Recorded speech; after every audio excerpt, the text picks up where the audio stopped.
Hi there. Like I said, my name is Amy Furman. I work in the Career Center and I'm your Secretary Treasurer for Staff Senate. Put this on with some of my Staff Senate colleagues, Maria Baylock, George Steeran, and Amy Armstrong, if you want to wave. So thanks for being here. I'm excited to introduce you to Mary Atkins with HR, and Gwen Bartell, her colleague, is going to step in if she has internet difficulties, as she's had some throughout this morning. But I had the pleasure of having a happenstance meeting with Mary last semester when I was looking into my TRS benefits and had no idea about the volunteer retirement savings plans that were available to us. And I've worked here for almost 20 years. So we're calling it UNT's Best Kept Secret. Excited to have you learn more about this program. And Mary is your benefits contact for HR, but also does a variety of other things. So feel free to reach out to her in the future. But Mary, I will go ahead and turn it over to you. I believe we're going to be gauging some Q&A later on. So feel free to put some questions in the chat box and we'll be gauging that. But Mary, you can kick it off, and thanks for being here. All right, great. Thank you, Amy. Thank you so much for inviting me. I'm very excited to share this information with everyone because, like you said, this is kind of one of those best kept secrets. It was a best kept secret from me as well for a long time. So, I want to share it, and just it's I'm not here to sell you anything. I don't get anything out of you joining, but it's something that I really do believe in. So, I think it's a great benefit and it's available to you. And so I'm going to just talk about that. And I mentioned Amy mentioned that Gwen is on with me. She's going to help me with the presentation. Chat's available, like Amy said, if you want to chat questions. I'll also pause during the presentation just for questions as we go, and that's fine. You can just unmute, when we get to that point and let me know, and then we'll have a Q&A at the end. But I do want to mention that you can reach out to me individually later too if you think of questions down the road, but also I'm available just to help you enroll and things like that if you decide to do these. All right, so Gwen, if you'll go ahead and advance to the next slide. I highlighted my title here because I am not a financial advisor. Full transparency, I want to make clear what my role is and how I'm going to help you. And that is, I'm your benefits specialist. I'm your benefits counselor. So this is a benefit that's available to you as an employee. And again, I'm not a financial advisor, so I'm not going to get too into financial advice or anything like that. That wouldn't be appropriate. I'm not going to get too into the nitty gritty details of, what are better investments or things like that. But I am going to be able to provide you information like contacts to financial advisors where you could get a financial advisement session free. So I will share that with y'all as part of the presentation, but I want to be clear that I am here as your benefits counselor just to share with you some great options that you have as an employee to help you prepare for retirement. Next slide, please. What are voluntary retirement savings plans? So these plans are a great, easy way to build retirement income. You have two options as a UNT employee, and you can participate in both of them, by the way. So one is a 403B tax sheltered annuity, and the other is a 457 tax saver, which is a plan that's available to like nonprofits and higher ed institutions, employers like that. So we have kind of the best of both worlds where we have both to offer. And like I said, you can participate in both. So I'm going to talk more in detail about each of them, but next slide, please. Voluntary retirement savings plans are going to allow you to contribute funds to an account pre-tax or after tax in some cases. The 457, for example, has a Roth after-tax option.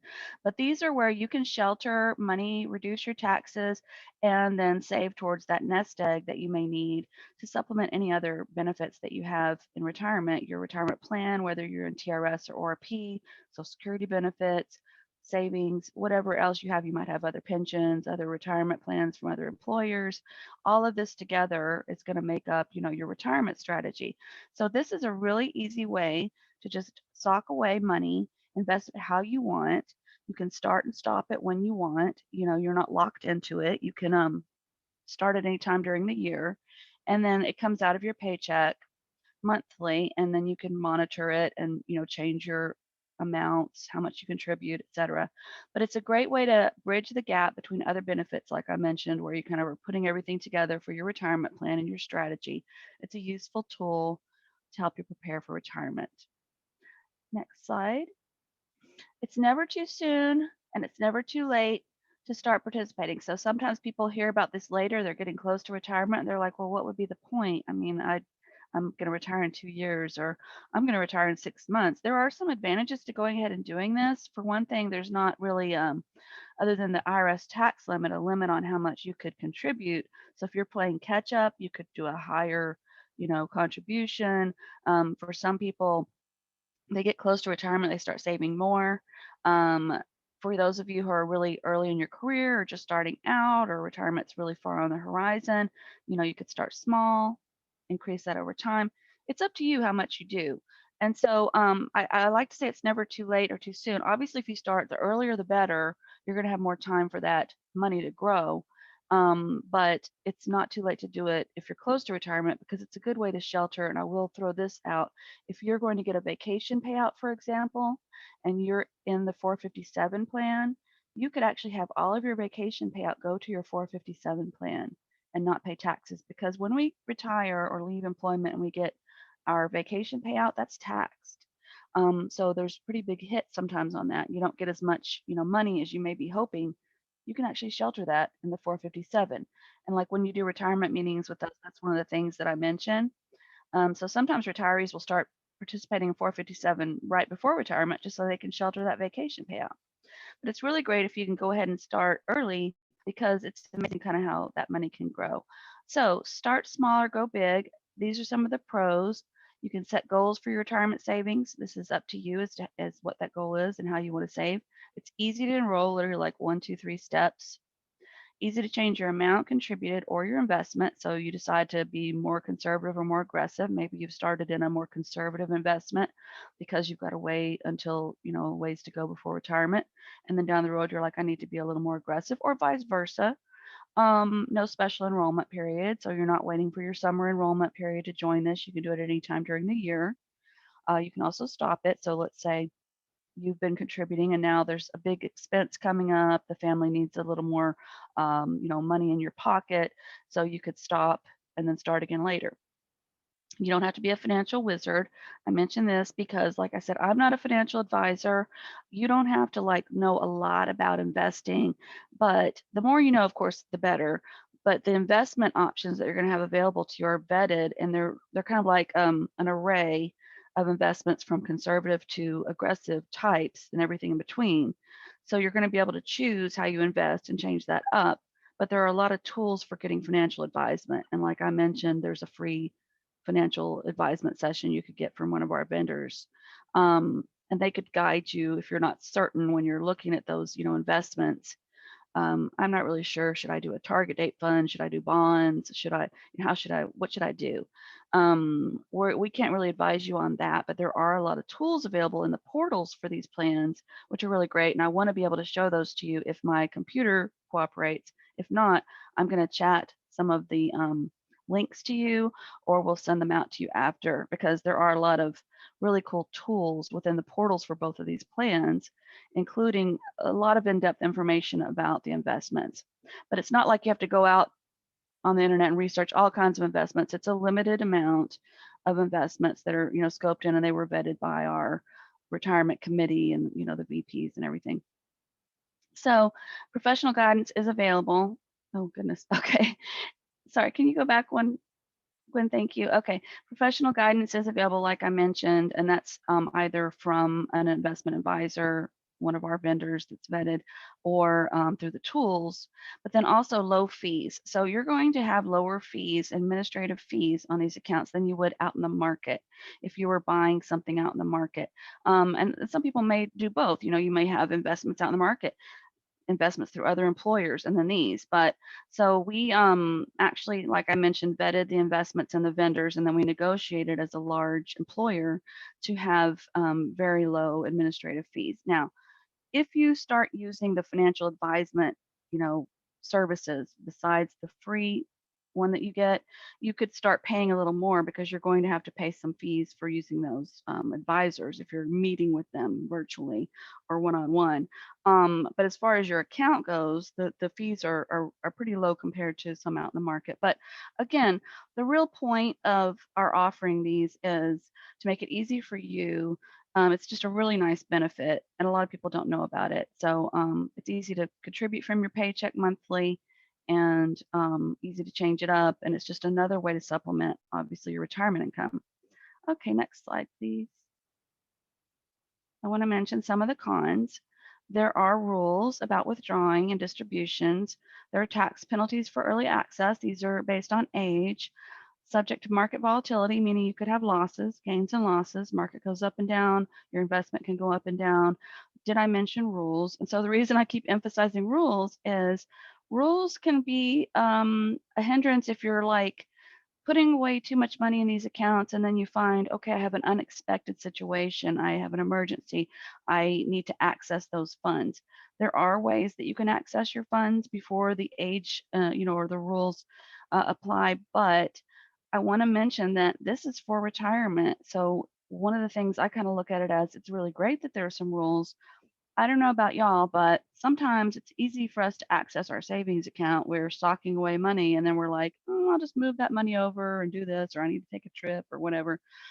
This is one of the reasons I really think highly of this benefit is, besides the fact that it's so easy and that there's a lot of help as to how to invest or strategize or make plans, and it's free to do that at least once.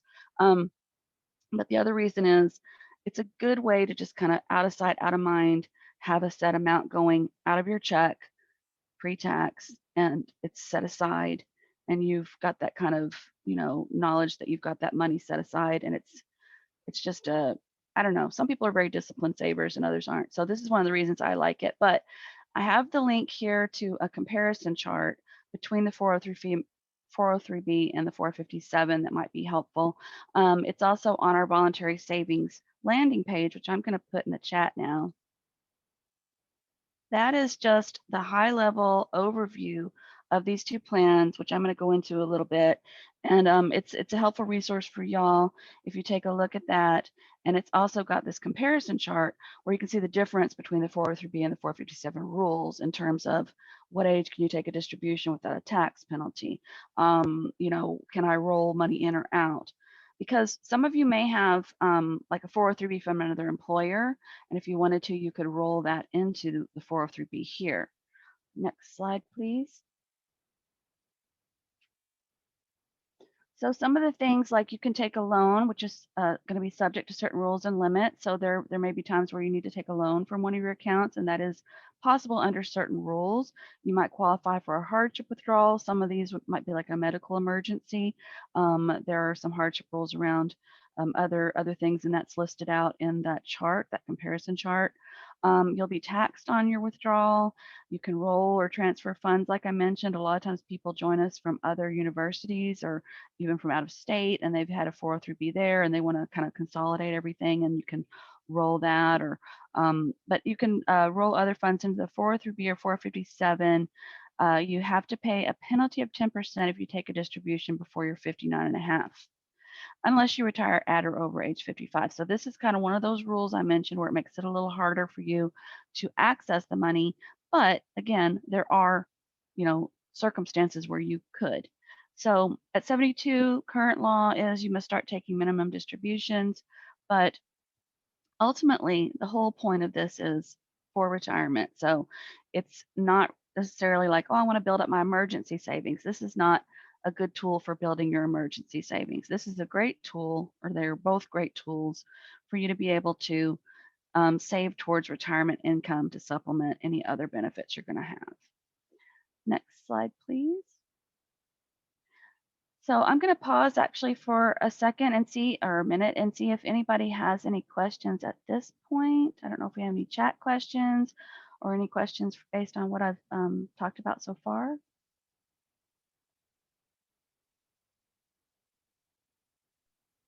Did we want to look in the chat? Thought I saw some at the beginning. Let me take a look. And regarding the TRS plan, how much is matched and when is the match deposited? Okay, it's already matched. Okay, these are really good. Let me address some of these questions. Regarding the TRS plan, how much is matched and when is the match deposited to the account? Okay, and I should have mentioned at the beginning that I am the retirement specialist, and I'm not going to go a lot into. I didn't like do an overview of the retirement plans, but I was hoping and figuring I kind of expected I'd get retirement questions, and so I'm glad that you asked this, Tess, because all of this kind of plays together. As far as the match for TRS, so the employee contributes 7.7% pre-tax to TRS. The employer contributes 7.5% pre-tax. But what's important to know is that's all going into your TRS account after each paycheck. Payroll sends that on a wire monthly. However, that does not have anything to do with your TRS retirement income. Those contributions that you're making are your contributions as a participant in that plan. It's a defined benefit plan, which means your contributions and the state's contributions are funding the pension for everyone. When you become eligible to retire in TRS and meet the eligibility criteria, um, excuse me, your retirement income is actually based on a formula. So they're going to average your highest 5 salaries over your entire career in a TRS employment. And then they're going to take your years of service and times it by a factor of 2.3 to get a percentage. We're going to use that percentage to determine the annual annuity. But I'm happy to go into that a little more in detail at the end of the presentation, or we can talk one-on-one if you'd like. I want to get to the part where you asked about regarding the match for the 403B or 457. So there's no match for these because these are purely voluntary. We're required to participate as benefits eligible employees in a retirement plan. And like I said, there's a employer match there, which drives the pension. But with these are purely voluntary savings plans for you to help build more retirement income that could supplement any other, pensions or Social Security or things like that. So there's no match, and you determine how much you want to contribute. These are going to be subject to IRS limits, which I'm going to talk about in a little bit. And if it's okay if I address this, I'm leaning towards the 457. Can you highlight the differences? Can you tell me the investment options? Okay, and then can I sign up for, or is there a sign up period? Okay, so there's not a sign up period. You can sign up anytime. Some of your questions, Tess, I'm going to address in future slides, so I'll wait for that. But if you want to see the differences, that comparison chart is, if you go to the link that I just chatted, the comparison chart is at the bottom of that page. It's very helpful to see the difference, but I want to make sure you understand that you could do both. So literally you could do like $50 if you wanted to. This is just an example amount to the 403B, $50 to the 457. They both have some differences, but not a lot of differences, honestly. We are just able to offer the 457 in addition to the 403B because we're a higher ed public institution. So that's a type of plan that's not available to all employers. So it's kind of an added nice benefit. Okay, Betty, I've contributed to the 403B for years. But recently they changed the providers and it has become very confusing. Some clarification on how to manage that plan. Yes. And how is it possible to roll or all or part of my 403B into a 457? Yes. So after retirement, let me actually, Betty, I'm going to write your name down. Some of these questions are, it looks like maybe we need to do a one-on-one. But yes, we did change. I want to address what Betty's talking about. We changed vendors. So we have to have a lead record keeper for our optional retirement plan and for our 403B. So at one time that was VALIC or AIG. Currently it is Fidelity. This is our lead record keeper for our accounts, and then we have a portal with whoever that is. So we changed portals a few years ago, and that was confusing to a number of people. I have the link to that portal. I want to get with you, Betty, a one-on-one. I think I can help you with this. It's just a matter of everything's in that new portal, and I'll guide you on how to get into that if we can touch base later, if that's okay. And the comparison chart in the chat, Tess. Yes, I can put that in the chat in just a second. It's also this link that I just chatted. Oh, you actually asked that before I chatted that link. So, but check out that link to the voluntary retirement savings plans document. And it looks like Maria has kindly put the chart out there. Great. Thank you, Maria. Is there a tax penalty if you use a hardship waiver to pull money from 403B to purchase a primary residence? Okay, Carrie, that's a very detailed question. There are hardships that are listed on that comparison chart. If you will take a look at that link, Carrie, and I'm also writing your name down so I can get a little more in detail with you. But hardship sometimes under certain circumstances, purchasing a house, first home is one of those. So I'm going to kind of move on and come back to you on that later, if that's okay. But the chart will also have, there's a section for the hardships and addresses like the medical emergencies and what the tax implication would be. Okay, those were all great. 403B, tax sheltered annuity. I've been talking about 403B, 457, IRS, TRS, ORP. A lot of numbers and acronyms. These are, IRS plan numbers. They're governed by certain tax rules, as we've talked about. But again, for this one, you can choose a percentage or a flat amount, and these are going to be pre-tax. And then you can contribute to the investment that you choose from that array of investments. You're going to choose a vendor. We have 4 vendors. These are our approved vendors for our 403B plan as well as our ORP plan. They're AIG, Fidelity, TIAA, and Voya. You're going to choose the investment you want from the list of investment options. I want to mention that all 4 of these vendors have the same investment options. So we have 4 vendors where you can choose. You may have a vendor relationship with one of these, or you may prefer one over the other. You may also want to split your 403B between 2 vendors. So you may be an ORP participant and you've been with Voya for years. So you could choose Voya, but your list of investments to choose from are going to be the same with all of these. Now they have links where you could go out and do additional things with them. Like Fidelity has a link where would you like to explore investments outside of your approved, employer plan? That's kind of a marketing thing. But you can certainly do that. But the investment options that you're going to have available in our plan are going to be the same. It's not going to be different for different vendors. And then this is that link to that page that I chatted to y'all. I've tried to put a lot of high level info out there, but what's also on that page is going to be that net benefits link, which I'm going to talk about that in a minute. Net benefits is just the portal. It's managed by Fidelity, but it's our portal for our employees to go into the 403B or the ORP and access their account, make changes, take a look at how they're doing. They've got a lot of infographics, things like that. And then that overview page, like I mentioned, it has the links to where you enroll. So you'll click on that link and it'll walk you through the steps. But I'm also here to answer questions for that. I can do one-on-one with you where we share screen when I get my new computer. Just letting you know my laptop is on its last legs and they have a ticket in for me to get a new laptop soon. But we can do virtual phone meetings, whatever you like. Next slide, please. And so this is, I was talking about the portal, and I'm just checking my time to be mindful of y'all's time. 11:54. Okay, so this is just what I put on here is just some little examples out of the portal for net benefits. So this is again the 403B plan. There's an enrollment wizard where it literally is like step 1, 2, 3, or you could say, I want you to help me. So you really have several options. You could have guided investment or managed, a managed account. You could say, I'm going to do it myself. It literally says something like, I want to do this myself. And then you click through and it's like, do this, do this, do this. There are also, though, tools, calculators, videos, resources, and articles. Also, the link is right there if you want to meet with an advisor. But this little menu over here is kind of an example of some of the different things. I like some of the tools. There are infographics where you could like set a goal and then see kind of where you are on that goal based on what you're investing or contributing monthly. The other thing about the tools, there are quite a few savings calculators. Like here's take home pay. These are just examples. Take home pay calculator. See how your pre-tax contribution might affect your take home pay. Thinking of taking money out of your workplace savings account. So we were talking about all those rules and where it's a little harder to access this money, which I think can be a good thing. But what if you're thinking about it and you need to do it? This is a really great article. This is not a live link here. It's just an example I wanted to point out to you. I was hoping to be able to go to the website, and we may be able to at the end if we have time. But ultimately, there are lots of tools out here to use. So I think they make it easier than than you might think. Next slide, please.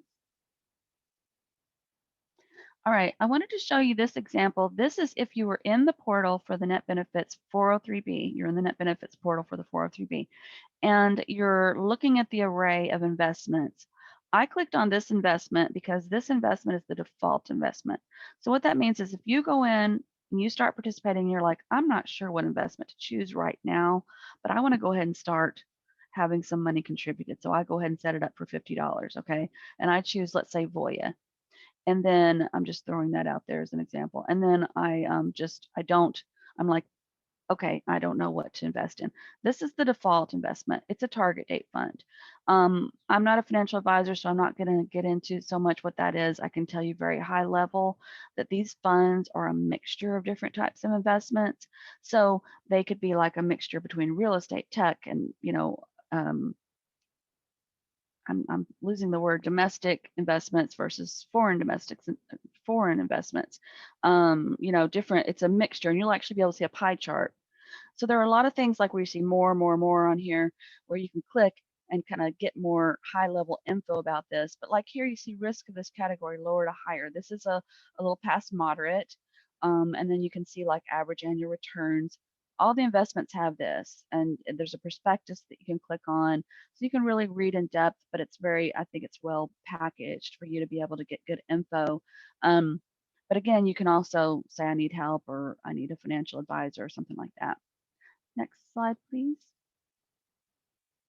So with the 457 tax saver, this is going to have a pre-tax or Roth after-tax option. So you could do pre-tax or Roth after-tax, or you could split it. We have some people doing that where you have, like, I use $50 just because it's a round amount, $50 pre-tax, $50 after-tax. And that's just going to mean they're going to go ahead and take the tax out of $50 and put it in there. You're not going to have to pay the tax when you take it out.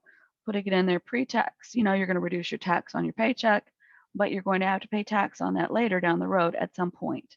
Now, you could be rolling it to an IRA at some point down the road and delaying that tax further, or you could be going ahead and withdrawing that income because this is obviously saving towards some income. So it's going to be part of your income plan when you retire. Choose your investment again from a list. This is in this plan, you don't choose a vendor. So you're dealing directly with the state of Texas, Texas Saver. It's managed by a company called Empower Retirement, but it's all through Tax Saver ERS. So you have a list of investments to choose from. It's very similar, but a different mixture, slightly different mixture. But it's quite similar. It's been vetted by the state. So there's a mixture, in the 403B, there's a mixture, but they're very similar, kind of limited list from conservative to aggressive, from, target date funds, life cycle funds, which are target date funds, or bonds, which are very conservative, things like that. And there's that link again. And the overview page includes the link to where to enroll. The overview page is divided between the 403B and the 457. So the link is, in each of those sections. Next slide, please. So the TaxSaver portal is also really helpful, and I think I've got a screenshot in just a second. But I want to mention that when you go into the portal, you're going to also see a 401k option in there. That's not available to us in higher ed. It's available to some agencies, but we have pension plans, so we can't do the 401k. So you'll choose the 457 option. Then you're going to create a login. They're going to verify your identity based on your address and part of your social.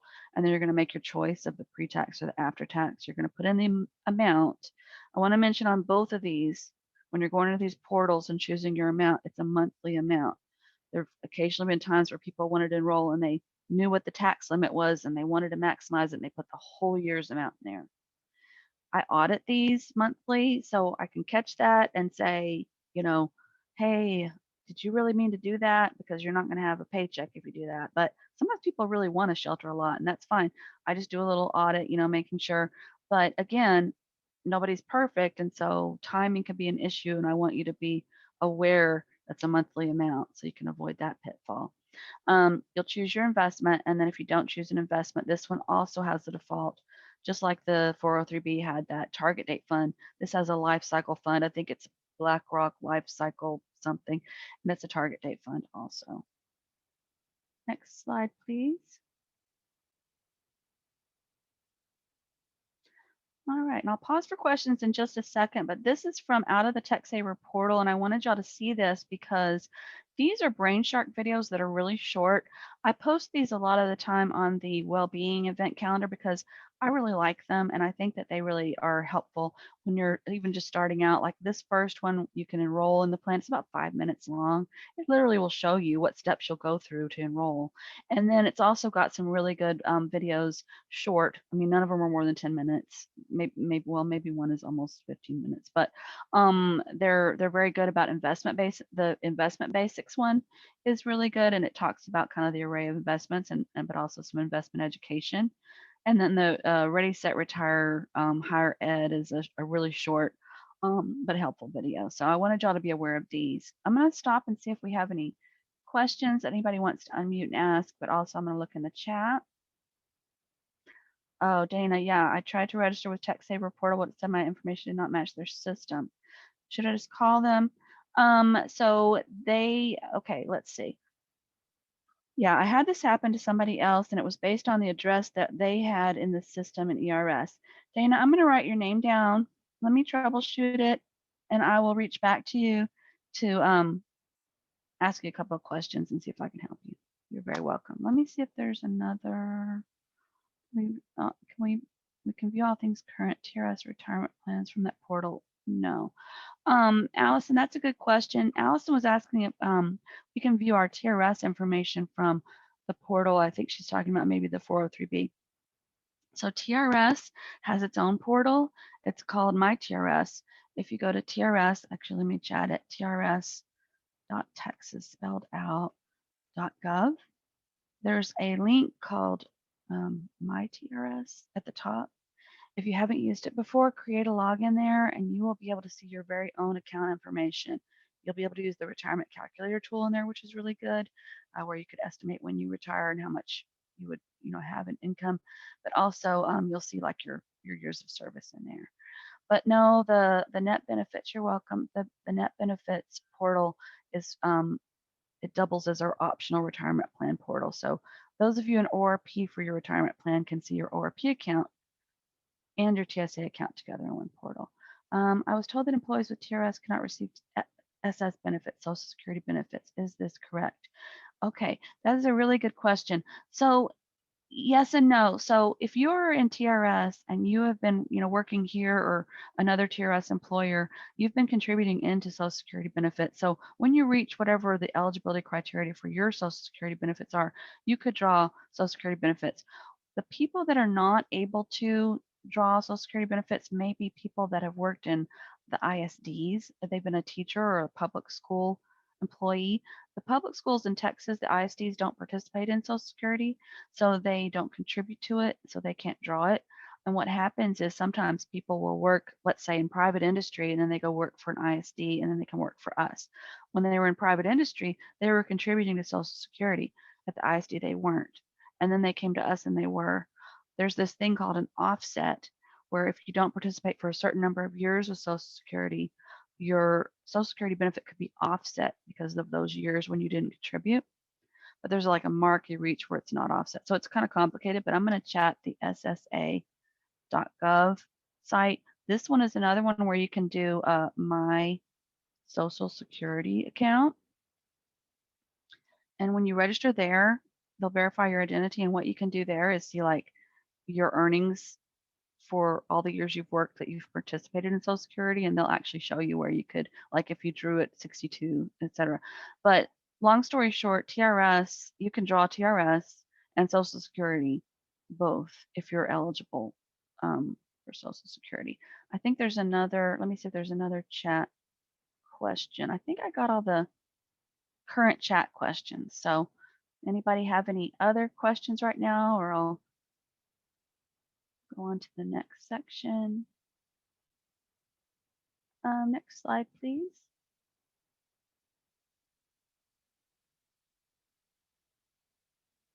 All right, tax limits. I mentioned tax limits earlier. So again, I said, oh, you can contribute. Well, there's a tax limit, and the tax limits are by tax year. This is an annual tax limit. The 403B and the 457 have the same tax limits. So this tax year, it's $19,500 that you can contribute if you're under 50. If you're over 50 or turning 50 in this tax year, you can contribute up to 26,000, and that's to both. However, there is a combined limit if you're in ORP. So if you're not a TRS participant, you're in the optional retirement plan, you have a combined tax limit during the tax year between your ORP and your 403B. And what that means is you can't contribute more than 58,000 to both. So this is kind of one of those things where if you want to touch base with me and I can help you look at your numbers if you need help to see where you might stop participating or how much you should do a month to 403b to make sure you can maximize both. That's something that I work with people on because you're contributing as an ORP person a 6.65% monthly, and the employer is doing 6.6%. That could really add up. And let's say you're doing 1,000 a month. I'm just making that number up to 403b altogether. You might get very close to the 58, or something will stop. In other words, we have limit monitoring in the system, in the payroll system.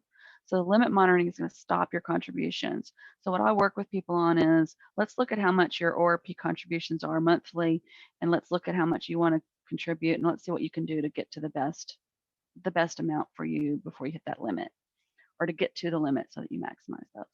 And then with the 457, you don't have that combined limit, but these are both subject to tax limits, so you have to be mindful of that. And again, we have limit monitoring in the system. I also do a manual audit, honestly, monthly of these. But like I said, I'm only human, so we want to, be educated about our accounts and educated about limits and things like that, so that you can keep up with that too. But I'm here to help. Next slide, please. So I was kind of touching on this a little bit about how, what is your benefits counselor's role? So with UNT, you've got 2 benefits counselors. We kind of went through a few changes. You've got me, Mary Atkins, and we've got Lisa Garner. She is out today, so she would have joined me otherwise. Lisa Garner is also your benefits counselor for UNT. We do everything like Amy mentioned. So if you have an FMLA question, if you're thinking about retiring, if you've got an insurance question, you can reach out directly to me or to Lisa. We'll help you. Gwen Bartel is my colleague. She's on the call. She supports Dallas and System, but some of you might be familiar with Gwen. She is our FMLA guru. And so she still helps us a lot, and she may be helping you as well when we are bombarded. So I want to mention her and give a shout out to her because she's awesome. But ultimately, our role is to help you enroll so we can answer questions. You're having an issue, maybe it's having a hard time verifying your identity. You can't log in. You're not clear on what steps to take. It's not making sense to you. We can also help you making changes. I mention this because sometimes something happens in your life and you're contributing a certain amount monthly and you're like, I need to stop this. I went online, I stopped it. Can you make sure it's really stopped? I need that not to come out of my check next month. We can help you with that. Help you calculate those maximum contributions, like I mentioned, monitor limits. So this is programmatic monitoring, but also some auditing. I do some of that monthly. We can meet with you virtually, like I mentioned. So I am available to schedule with you a time where we could do a call or a virtual meeting, and I can kind of walk you through the enrollment or just kind of guide you to some resources, things like that. Or again, you have a concern where you're like, I just need to make sure this is not going to come out of my check, or I made a change and it's really important that it does come out of my check. So reach out about that, and just reach out if you're concerned or just have questions. Again, though, we're not financial advisors, so we're not going to be able to tell you which investment's better. I'm careful about saying, should you do 403b or 457? That's not really my role. It's more about like making sure you're aware of this really great benefit, how easy it is to use. I can help you navigate it in the sense of using the tools or getting started, stopping, things like that. But it's just important that we are clear, like that we are not financial advisors, but we can connect you with experts. Okay, let me stop for a second or a minute and see if we've got any more. I don't see any more chat questions right now. I think I got all of those. Anybody have any questions that they want to ask live? All right. Next slide, please. Checking our time. These are some things that are important to keep in mind too, though. Their timing is everything. So there are payroll deadlines every month, as many of you know, and process timing can impact things. So like I mentioned, that you can stop and you can enroll and you can change anytime, but payroll deadlines are going to be a factor. So if you're going to make changes to your 403b or you're getting started, doing that before the 15th is ideal. I can tell you that we actually get a feed from the net benefits portal monthly into EIS around the 16th. So what I do every month is I go in around the 17th and I make sure that the system updated based on what that, feed was. That's just a double check. That's just an audit. But I want you to know that if you go in there on like the 22nd, there's no guarantee that first contribution is going to come out of your check on the first. It might be the next check after that. So just be mindful of that. But do reach out if you have some kind of concern. Sometimes people are on a tight timeline or there's something going on. Reach out. I can tell you what's possible and what's not. But it's important to understand how the timing works. And then the 457, make the changes towards the end of the month. And the reason is if you go in there on the 23rd, I put the 23rd of February, it will be on the 4-1 check instead of the 3-1 check. And what that means is we get a file from ERS when you go online and enroll or make a change. We get that file around the 5th of the month.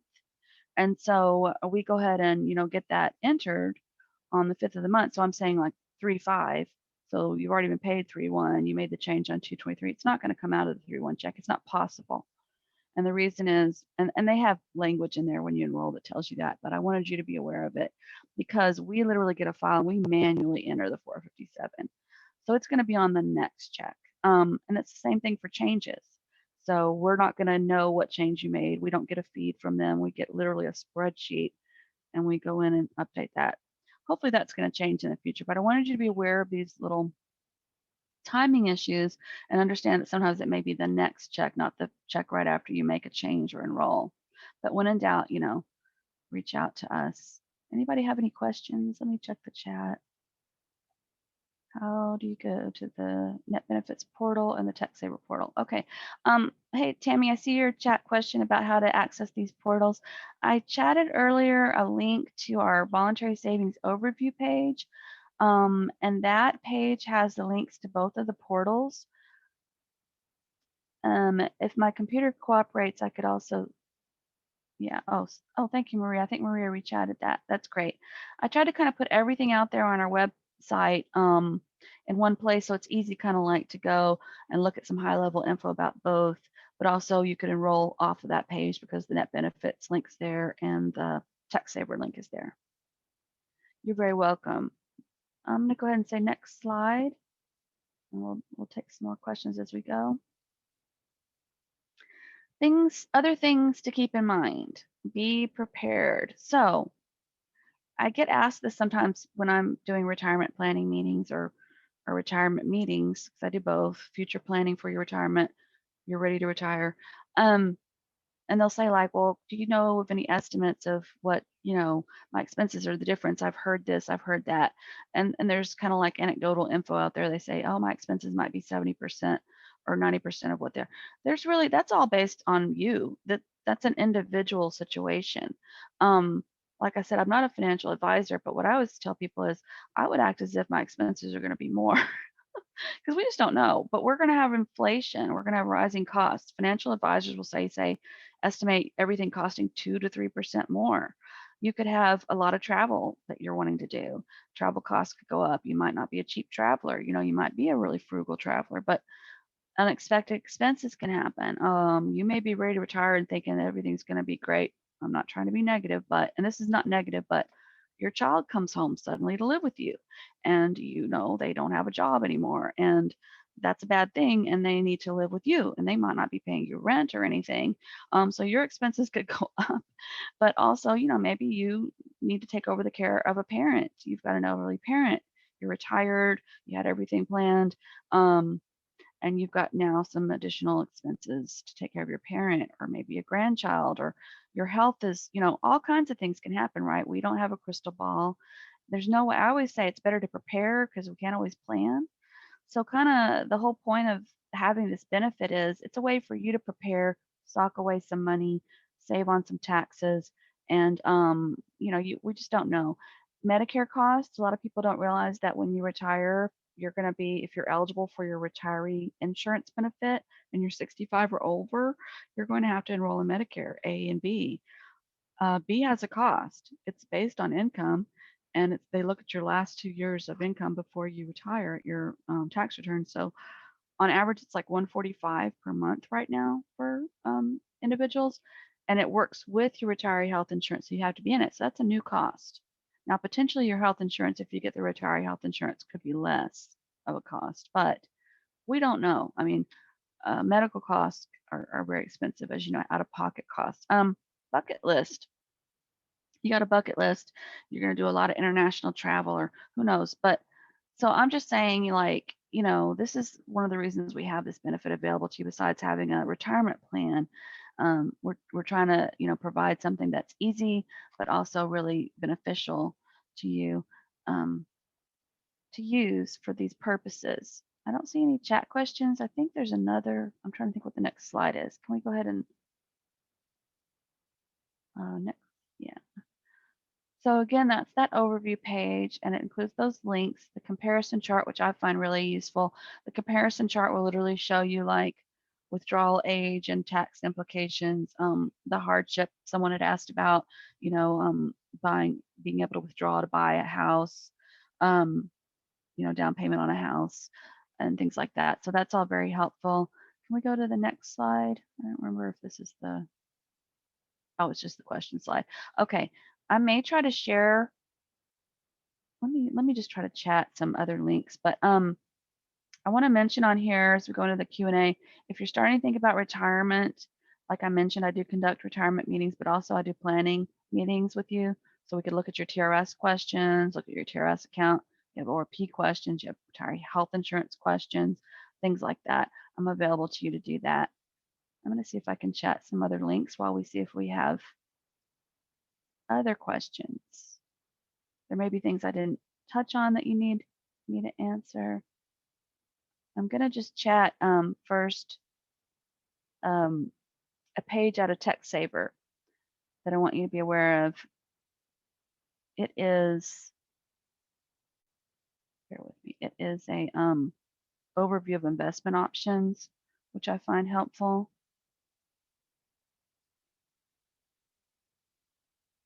I'd hope to just be able to pull up and show y'all, but there's that one.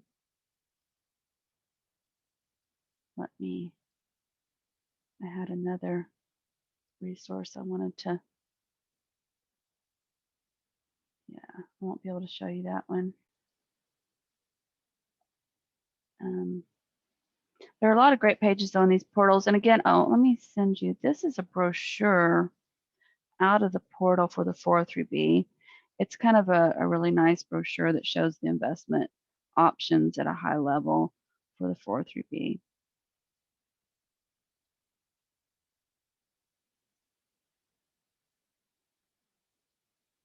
And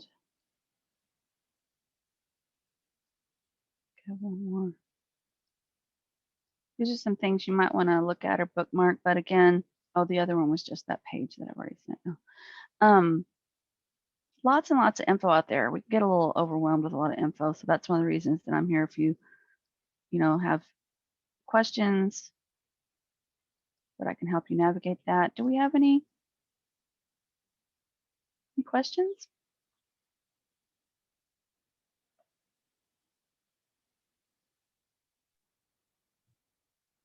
I think we were good. Was that everything, Mary? That was everything, and I'm glad if everybody got useful info. Again, I don't sell anything, I don't get anything out of this, but I'm really, really a big fan of it. So if y'all have questions that you think of later, please reach out to me directly, mary.atkins, ATKINS, at untsystem.edu, and I'm happy to meet with you one-on-one or whatever I can do to help you. Awesome. Thank you so much. Really appreciate it. I know the president has a new staff success webpage, so I definitely see this going on there. I see Allison Peeler, who had a lot to do with that. So, oh, good. That's awesome. Yeah, excited to get this recording up and any subsequent slides you may have, but also appreciate you rescheduling. Originally, this was scheduled during the winter storm. So snow apocalypse, yeah. Yes, appreciate your flexibility. And want to thank you everybody for coming. Yes, thank you all for joining us. I hope that I hope you'll participate, and I hope you'll reach out if you need help. Great. Thanks everybody. I'm going to stop the recording. Thank you, Gwen. Thanks, Gwen.